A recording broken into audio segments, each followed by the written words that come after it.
Okay, in this video, I'm going to address a simple way in which you can approach a kinetics problem. Now, these problems have the tendency to be pretty tricky and they're on almost every Unit 2 Chem 122 test. So I would suggest using this method, which is pretty straightforward, and it should keep your work really organized so that you don't make any mistakes or mix anything up, because these problems can be a little tricky. So I'm going to provide the steps that I take every time I try to do one of these problems, and we're also going to do an example to make the steps a little less abstract. So let's get started.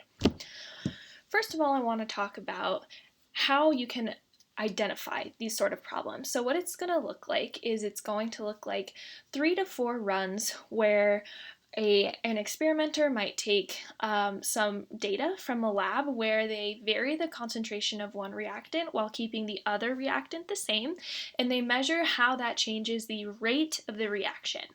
So when you come up against one of these problems, the first thing that you're going to want to do is pair up your runs. So you're going to find 2 runs in which one reactant stays the same, the concentration does not change, and the other reactant does change. So mark which runs go together, and then from there, the second thing that you want to do is write down next to your pairs of runs which reactant concentration is changing. This way you can keep straight and make sure that you calculate the proper reaction order and put it with the right reactant.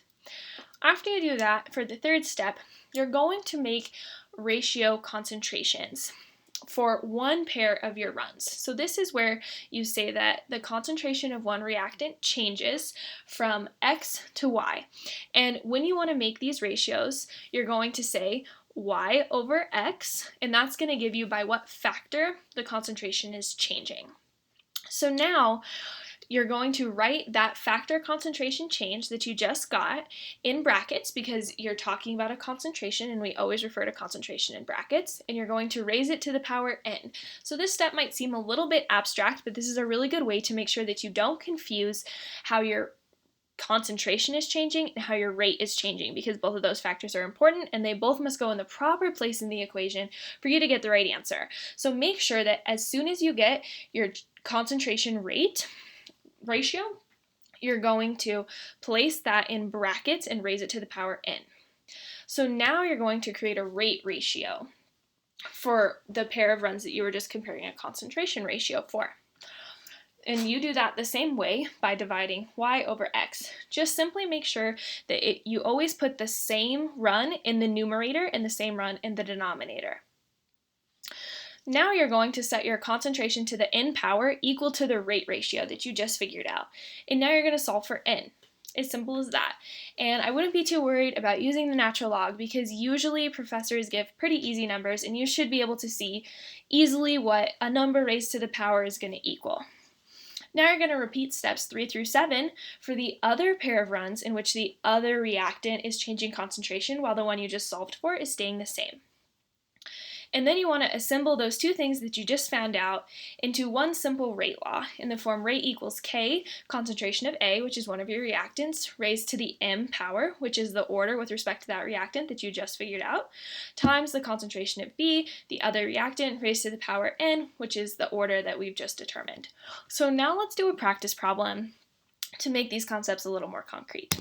So here I have a table of values, just like I said you would be presented with, and I have put a blue star next to 2 runs and a salmon star next to 2 other runs. So I decided how to place those stars based on what's happening to the reactants. So in the experiments 1 and 2, the blue stars, we can see that the concentration of ammonia is changing from 0.25 to 0.5, while the concentration of nitrite is remaining the same.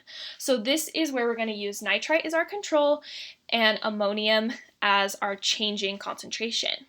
Now in the salmon star runs, we see that the concentration of nitrite changes from 0.25 to 0.125, while the concentration of ammonium remains the same. So the salmon stars are going to tell us our rate with respect to NO2 minus. And I just would like to mention briefly that I got this problem from Minnesota State University's website. They have a lot of practice problems for kinetics, and that's a great place to look if you need some more help before your test. So let's get to solving. We're going to talk about the blue stars first, and I've copied the table up here so we can look at the numbers while we try to solve it.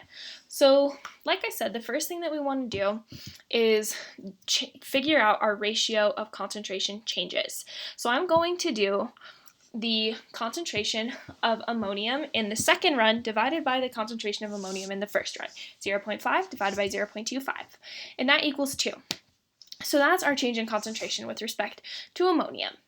Now that we have that, we're going to find our change in rate with respect to ammonium when the ammonium concentration changes. So we once again have to do experiment 2 divided by experiment 1 because that's how we figured out the change in concentration. So we'll have to do 0.25 times 10 to the negative 3 divided by 1.25 times 10 to the negative 3.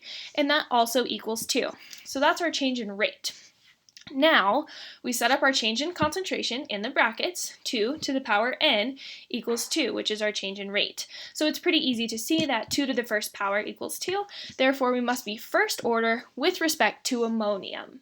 So that's just the first part of this problem. Now we know how changing ammonium's concentration affects the rate, so now we have to look at our salmon stars and figure out how changing the nitrite concentration changes the rate. So we're going to do the same thing. Look at the change in nitrite concentration. And I'm going to do run 3 divided by run 1. So that's going to be 0.125 divided by 0.25. And that gives me 0.5. And that's our change in concentration with respect to nitrite.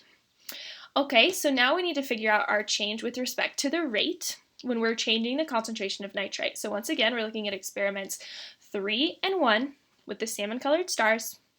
And we're going to have to do experiment 3 divided by experiment 1. So that's going to be 6.25 times 10 to the negative 4 divided by 1.25 times 10 to the negative 3. And that equals 0.5. And that is the change in rate when we're changing the concentration of NO2. So once again, we're going to say the concentration change, which is 0.25, raised to the n power equals the rate change, 0.5.